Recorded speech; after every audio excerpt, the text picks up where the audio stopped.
Hey, what's up, everybody? I haven't done a video for quite a while, but today's I'm going to shift gears a little bit and talk about something that's just been on my mind pretty much since I got up this morning and walked over to Green Bean to get coffee. Um, One of the things that doesn't really get talked about all that often with soldiers in the military, or it does get approached and it doesn't really get addressed, or it's not tailored to an individual soldier or even a group of soldiers. So it's completely useless information that isn't really absorbed by the soldier. So, um, what I want to talk about today is Dave Ramsey, his baby steps, and how I've tailored them for me, my lifestyle, my husband and I, with two kids being dual military, and just some of the things that I've taken from his plan, from completing financial peace to now over 2 years later being deployed, and some of the things, the practices that I still have in place that I use every single day, and some of the other things that I've adapted to fit our life a little bit better. So to get started, baby step number one is to save $1,000. So as a really good starting point, I think they use a reference of like if your income is under $20,000 or $25,000 a year, just save $500. Obviously, your income is a little bit less, so you don't need as big of a starter emergency fund. So, my personal experience with that is, I honestly never had $1,000 in my bank account until this program told me that I needed to have $1,000 in my bank account. So, between all my bank accounts, savings, checking, you name it, I don't think there was ever a point in my adult life until I did this program where I actually had $1,000 in my bank account at one time that I wasn't planning to spend. So it was a really big step for me. It was a really big landmark. And I know people like get weird about talking about their own personal finances, but I'm going to share mine in hopes that it inspires somebody else, or that somebody gets something from it. Because a lot of times, people come from all over the world and different backgrounds and different upbringings, and not everybody's parents teach them about money. And even if mine did, I probably wasn't listening. So here's your stern 30-year-old mother talking back to you, or me talking back to myself, telling me the things that I wish I would have known earlier. So that $1,000, that's step one. And that's just, you're not going to touch it. You're not going to do anything with it. You're going to save $1,000. You're going to put it to the side, and then you're going to keep living your life. Dave Ramsey's baby step number two is to pay off all your debt. Now, this includes credit cards, car loans, personal loans, school loans, student loans, everything outside of your house. And for me, when I went through and paid all of mine off, it took me about 8 months, maybe 9, to pay off just under $30,000 in debt. Now, granted, there was a lot of sacrifices I made during that time, and I wasn't going to Starbucks every day. I was making my coffee at home. I wasn't stopping at Dunkin'. I was making a sandwich to go in the mornings. Little stuff like that you kind of take for granted. Those are things that I had to cut out so that I knew that I would have basically the freedom one day to be able to go to Starbucks as many times as I want to. So that might sound super basic, but it's definitely important. And for me, my coffee is a big deal. So definitely think about that. There are little things like I cut out my Netflix. I actually included in my debt reduction plan my cell phone payment. So whatever like lump sum that I had left remaining on the phone that I was leasing or paying off through the company, I just outright paid it. So that was part of my debt reduction plan because it brought another monthly payment of mine down.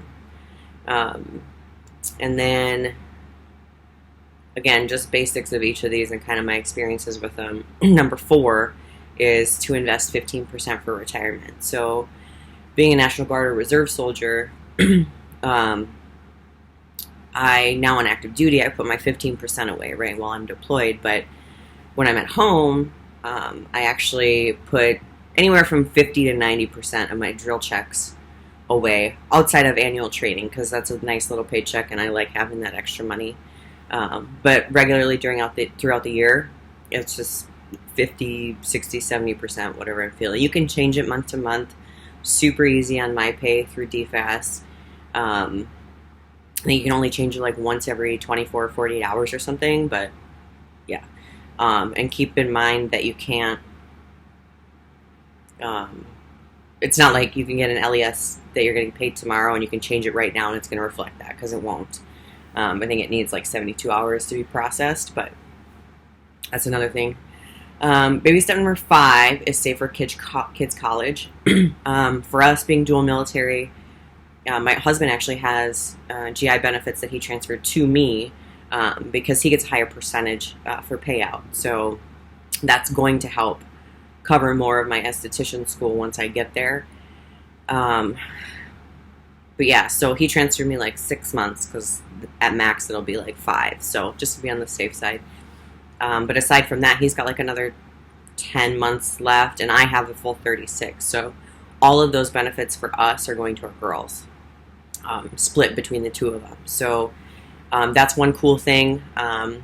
Only thing that I know for sure is that you need to have at least 4 years remaining, or you need to serve 4 years in addition to where you're at once you transfer those benefits. So like my husband did it online, I think it was like last week. So it gives him a projection date of like, you have to be in the Army until August 10th of 2025 or whatever, is 4 years out from the date that you do it. So you owe the military that obligation, otherwise they can come back and recoup that money. Aside from the actual like saving for college, we haven't done a whole lot of that.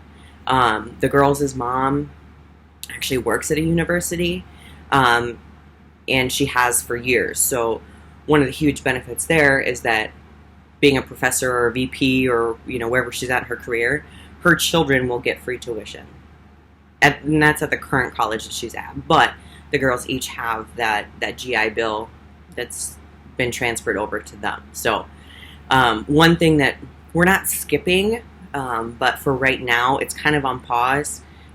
We're still pretty newly married, and still trying to figure out, like where we're going and what we're doing and what some of our goals are short and long term. So I wouldn't say that's one that's been put on the back burner, but we kind of have that insurance policy through the VA benefits that the girls will get because of us. So that one's not a huge stressor for us. Now, if it is, it should be something you're thinking about, whether you have a 2-year-old or a 5-year-old or a 15-year-old, is how you're going to pay for college. So some parents are able to help their kids with that, and some aren't at all.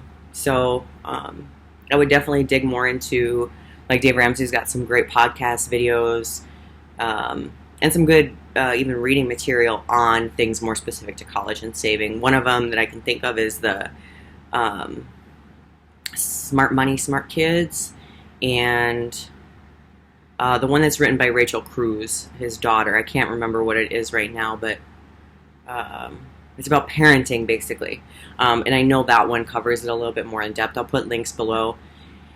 Moving on to number 6 is to pay off your home. So once all those other debts are out of the way, you want to pay your home off early. Who doesn't? I know my husband still has a really hard time wrapping his brain around this concept, that we could pay off our home early. But that's because he likes to see that cushion in our savings account. He's a saver. I'm probably more of the spender in our house, but it kind of depends on what it is. So when it comes to like meticulously planning out the next 20 years of our life, that's me all day. For him, he'd rather know that there's, $20,000 sitting in the bank account. Oh, and I totally skipped number 3. I don't know how I forgot that. That's actually probably one of my favorite ones, because you get a little traction, then you feel unstoppable. So I'll go back to 3 quick. So number 3 is to build up 3 to 6 months worth of expenses. And that you're building on your first $1,000. That's from baby step 1. So for us, we paid off all the debts, and then everything we had that we could, we just chunked into that savings account. So we set our 3 to 6 months worth of expenses on the higher end, closer to like 6 months. But we are dual military, and we're both in the Army Reserves. So one of the important things there is kind of sometimes that transition between, like say you're in annual training and it takes like 5-10 days after you're done to get paid, and then another week or two to get paid from your civilian job. It kind of helps fill some of those gaps. So that's our personal buffer.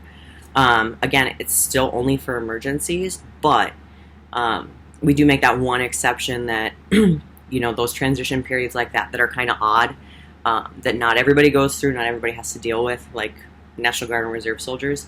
We built that into our emergency fund. So you can do it in a separate account, have $3,000-$5,000 or whatever it is that you need or want or whatever makes you feel comfortable. But for us, that 3 to 6 months worth of expenses is right at $20,000, and that's where it's sat now for, I don't know, the last couple of years. So on top of that, I'm going to reroute back to, actually, let me just say one more thing on that 3 to 6 month bit.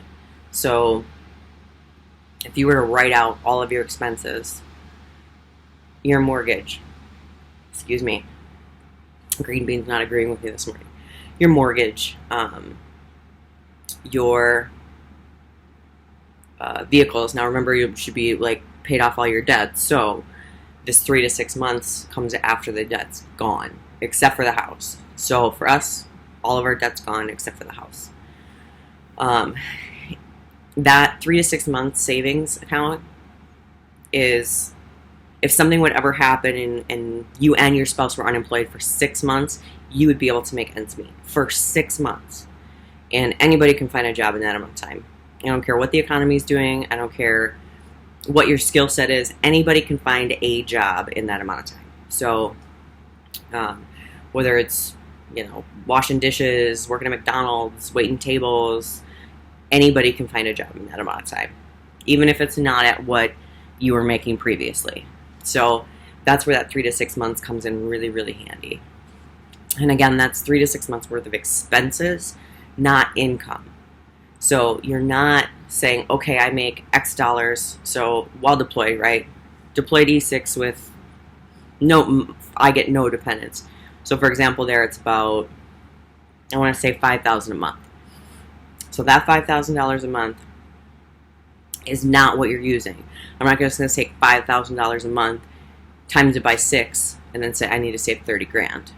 My expenses aren't $5,000 a month, so they're way less than that. So we've calculated that with our mortgage, biannual auto insurance, and then all the like regular utilities. And I like to go on the high end. So for us, electric is way more expensive in the summers, closer to $200, whereas in the winter it's like $30. And then vice versa with the gas. During high seasons, it's like $80-$90 a month. Right now in the summer, it's only like $20. So I like to use those higher end figures when I'm calculating that stuff, because it just makes more sense for me, and then I have a little bit more cushion, if that makes sense. And then the final step in all of this is number 7, which is build wealth and give.